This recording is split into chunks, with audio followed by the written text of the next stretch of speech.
guys, and welcome back to my channel. So this video is the one you guys have been asking me for ages, and I finally grabbed a boyfriend and we filmed it. So these workouts are all based in my gym, but you can do them in a playground, or you can grab the equipment as I kind of go through it with you. So this is one of my favorites, the hanging leg raise, which you guys could do in the gym. You could also buy a little pull-up bar, or you could do it in a playground. Effectively, you're bringing your knees up into your chest and moving your bum up with it. If you're amazing at this, you can take your legs out straight. I'm not, so you can have a little laugh. If you fall down, no worries, get back up. Generally, grip is one of the hardest things with this exercise. So that was about 15 reps. We are going to do this whole circuit 3 or 4 times. Now we're moving on to V-ups. Now I'm doing it on a bench, but if you don't have a bench, no worries at all. You can do it on the floor. The bench just means your legs are already elevated, which makes it a little bit harder. If you can't do a V-up, then you can do a V-sit, which is where you literally just hold it, and I'd recommend 30 seconds would be fantastic. Again, we're going to do 15 reps here, and as you take your legs out, breathe. You also want to look down and really think of your lower abs during this exercise. Now we're just going to make it a little bit harder by adding a weighted dumbbell in between your toes. This is a 5 kilo dumbbell, but I would suggest starting light and getting used to it. You don't want to hurt your back. Also make sure that your toes are tightly put together. I don't want any injuries or broken toes.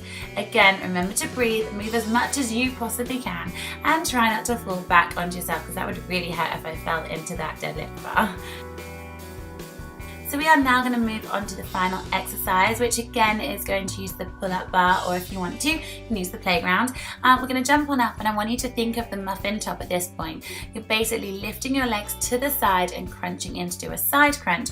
It's a little bit more awkward, so you might need to practice it before you do it, but don't give up, and again, hold on tight. Remember, you need to do 15 on each side. Don't give yourself a wonky body. Now you could do this whole routine, do one exercise after another, or you could split them up and you could just do each exercise 3 or 4 times. I'd do them all together because it leaves you having less rest time and makes it a little bit more interesting. Next, we're moving on to the cable area. If you guys have one of these, and I thoroughly suggest you guys get on it because they are amazing. But if you don't, you can just hold a weight in your hand and do exactly the same. Now, I see this exercise done a lot of times.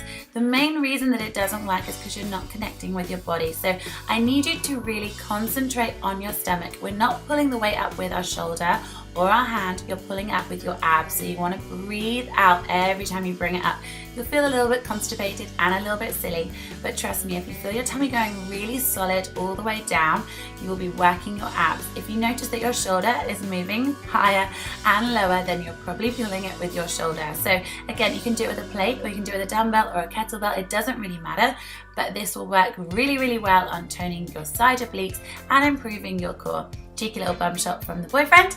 I've put my feet hip width apart, so you can do the same. And in between, I'm then going to do leg raises. I'm holding on to that because I tend to fall over a lot. We're going to do 15 reps of this. If it's too easy, you can add a weight, but remember, you need to have straight legs, so no bending, and bring your legs down as low as you can. And remember, breathe out as your legs go down. Again, I would do these 2 exercises together. Give yourself a little rest in between if you need it. If not, just keep going and do it 3 or 4 times. Next up, it's TRX bands. If you don't have one of these, buy them, or if you can't afford it, get yourself a resistance band, or even one of the giant inflatable balls, as you can pretty much do the same. The first thing that we're going to do is atomic push-ups. No worries, there's no push-upping in here. We're going to do 20 or more reps. I want you guys to work until you really feel that burn. So you want to bring your knees and your feet while they are together all the way in, as if they could touch your elbows or your chest. Do it slowly, so count 1, 2, 1, 2, not too fast, and keep yourself in a very comfortable plank position. You should feel a little shake. Next, when you've got to the point you can't do any more, I want you to bring your knees down and just gently stretch it back to protect your back. We're now going to move on to hill climbers, which is where your knees go in and out alternately. You've done this on the floor with the Boss You Ball before, and we're going to do 40 reps here because this is slightly easier. Again, make sure your butt doesn't drop and your arms stay nice and strong. Now we're moving on to the final exercise on TRX bands. This is like a yoga pose, and it's called the pike. Imagine you are in yoga and you're bringing your butt to the sky. You'll feel like you've got nothing to give from your lower abs, but that is where we're pulling, and keep your feet together. It takes a little while to get used to it, but it's an incredible exercise. And finally, we're moving on to the Boss You Ball. So turn it over, guys, because I want you guys to put your hands flat on it. This is all about stability, which is why it works your core and is very similar to the TRX bands. We're going to do 30 30 reps here because you're doing it quite quickly. And on this one, my legs are going up and across as if I'm twisting. I want your knees to reach your elbows, and if they can't, push yourself just slightly forward over your body. We're then going to change. So stretch it out and then we are going to go back in, and I want you to now take your legs on the outside. So imagine that really sexy V that guys get. Imagine you're giving yourself exactly the same. So you're taking your knees all the way out. Remember to breathe, enjoy it, and I hope you guys love this. So please tag me in all of your ab pictures. It's time to get some abs. See you guys next week. Bye!